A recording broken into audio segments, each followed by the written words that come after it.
President Trump के ऐतिहासिक शपथ ग्रहण समारोह में चीन के राष्ट्रपति शी जिनपिंग बुलावे के बाद भी नहीं पहुंचे।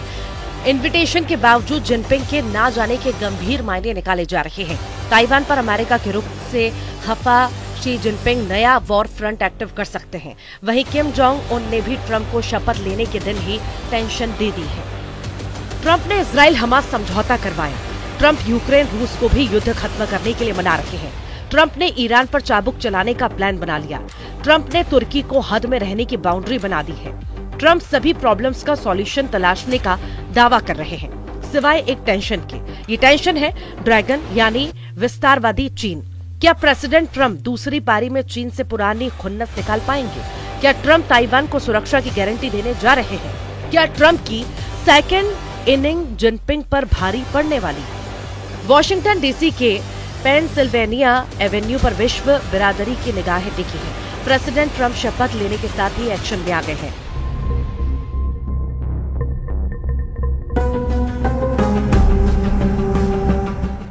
Precision of 78.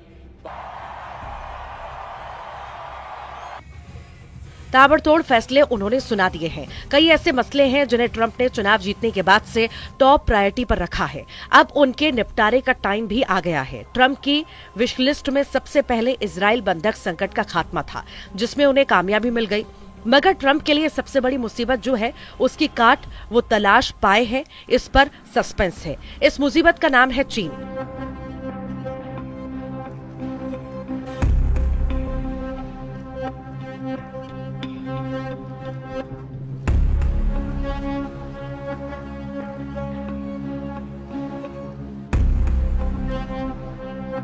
जिसने ट्रंप को पहले ऑफर में ही ठुकरा दिया।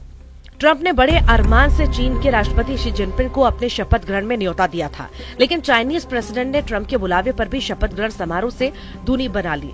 ट्रंप के शपथ ग्रहण समारोह में राष्ट्रपति जिनपिंग की जगह उपराष्ट्रपति हान झेंग शामिल हुए।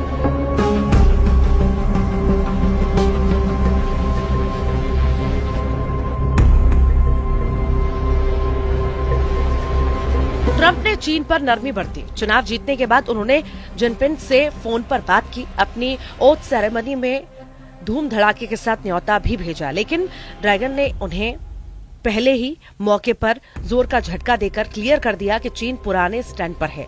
ट्रंप की चाइना पॉलिसी जिनपिंग को नापसंद है। अमेरिका की दी पुरानी चोट भी चीन भूला नहीं है। ऐसे में ट्रंप का ड्रैगन पर डोरे डालना काम आता दिख रहा है। मतलब ट्रंप के पहली इनिंग जैसी तकरार चीन से बरकरार है। इसकी सबसे बड़ी वजह ताइवान है, जिसका जिक्र ट्रंप से फोन कॉल में भी शी जिनपिंग ने किया था। चीन ताइवान को हड़पने के हथकंडे के तौर पर पुराना राग अलाप रहा है, जबकि ट्रंप ताइवान की सिक्योरिटी की बात कर चुके हैं। बस ताइवान को सुरक्षा के बदले कुछ कीमत ट्रंप जरूर चुकाने को कह रहे हैं। ये बातें ट्रंप ने चुनावी प्रचार में कही थी।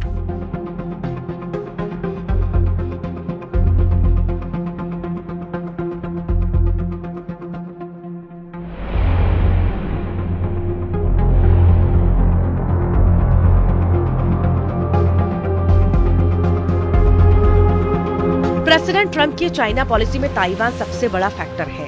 इसे ऐसे समझा जा सकता है कि अमेरिका ने चीन के लाख विरोध के बाद भी ताइपे में अपना कार्यालय बना रखा है। अमेरिका ने ताइपे में एक बड़ा वास्तविक दूतावास रखा है, जिससे ताइवान में अमेरिकी संस्थान कार्यालय संयुक्त राज्य अमेरिका में ताइवान के वास्तविक दूतावास का दूसरा नाम भर है।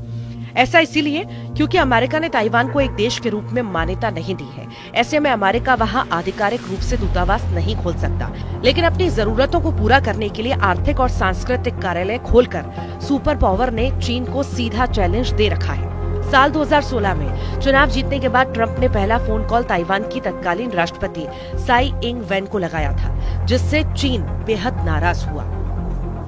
ट्रंप ने पहले कार्यकाल में वरिष्ठ अधिकारियों को ताइवान भेजा, जिसमें तत्कालीन स्वास्थ्य सचिव एलेक्स अजार भी शामिल थे, जो 4 दशक बाद ताइवान जाने वाले सर्वोच्च स्तर के अमेरिकी अधिकारी थे। ट्रंप प्रशासन अपने पहले कार्यकाल के दौरान ताइवान को जमकर हथियार सप्लाई कर चुका है। तो वहीं चीन ने ट्रंप प्रशासन में विदेश मंत्री रहे माइक पोम्पियो पर प्रतिबंध लगा दिया था। माइक पोम्पियो को ताइवान को खुले समर्थन के लिए भी जाना जाता था। अमेरिका के लिए ताइवान की अहमियत को कारोबारी नजरिए से भी देखना जरूरी है। 2023 के अंत तक ताइवान संयुक्त राज्य अमेरिका का 10वां सबसे बड़ा निर्यात बाजार था, जिसकी कीमत $40 बिलियन थी, और आयात का 8वां सबसे बड़ा स्रोत था, जिसकी कीमत $88 बिलियन थी। ट्रंप प्रेसिडेंट से पहले बिजनेसमैन हैं। इतना बड़ा बाजार हाथ से जाने देने का जोखिम वो सिर्फ चीन को साधने के लिए नहीं उठाएंगे। कारोबार को लेकर चीन और अमेरिका के बीच 36 का आंकड़ा रहता है। डोनाल्ड ट्रंप के समय चीन के लिए कारोबारी परेशानियां और बढ़ जाती हैं। ट्रंप ने चीन से आयातित सामान पर 60% तक टैरिफ लगाने का प्रस्ताव रखा था। ट्रंप टैरिफ के तूफान से चीन के बाजार में हड़कंप मचा हुआ है। चीन को ट्रंप की कोरोना वायरस पर कही बातें भी शूल की तरह चुभती हैं। ट्रंप ने जब भी कोरोना का जिक्र किया उसे चाइनीज वायरस का नाम दिया था। खैर, चीन को लेकर ट्रंप का पहला एक्शन देखने में वक्त लग सकता है। हालांकि ट्रंप की दूसरी पारी भारत के लिए कैसी होगी, इसे उनकी टीम के कुछ चेहरे बयां कर रहे हैं।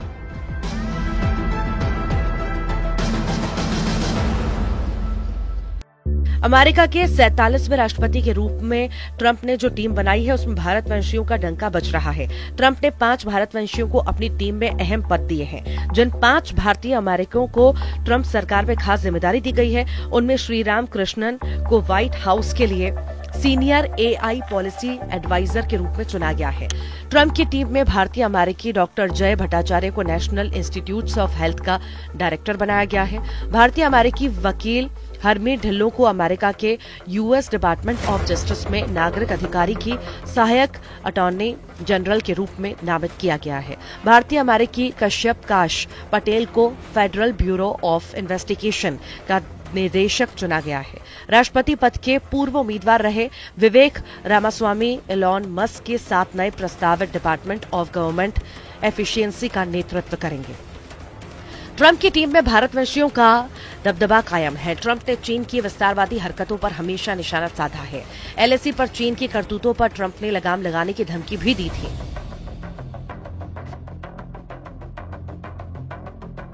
अपनी दूसरी पारी की शुरुआत में ही ट्रंप ने भारत और चीन के दौरे की ख्वाहिश जताकर ये भी साफ कर दिया है कि उन्हें भारत जैसे दोस्त की दरकार है, तो चीन जैसे विरोधी को सुधारने का दम खम भी वो रखते हैं। एशिया महाद्वीप में ट्रंप के लिए दूसरी सबसे बड़ी टेंशन उत्तर कोरिया के तानाशाह किम जोंग उन बन गए हैं, जिनसे पहले कार्यकाल में की गई दोस्ती अब बेईमानी हो चुकी है। किम जोंग उन अब खुलकर अमेरिका विरोधी खेमे में होने का ऐलान कर रहे हैं। किम ने रूस में सेना भेजकर भी अमेरिका को नाराज कर रखा है।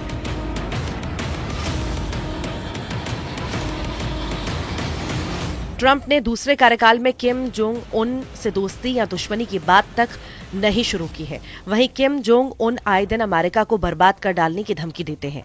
यानी जितनी चुनौती ट्रंप को यूरोप और खाड़ी देशों में मिलेगी, उससे कम एशिया के अखाड़े में नहीं, जबकि ट्रंप वर्ल्ड वॉर रुकवा देने का दम भर रहे हैं।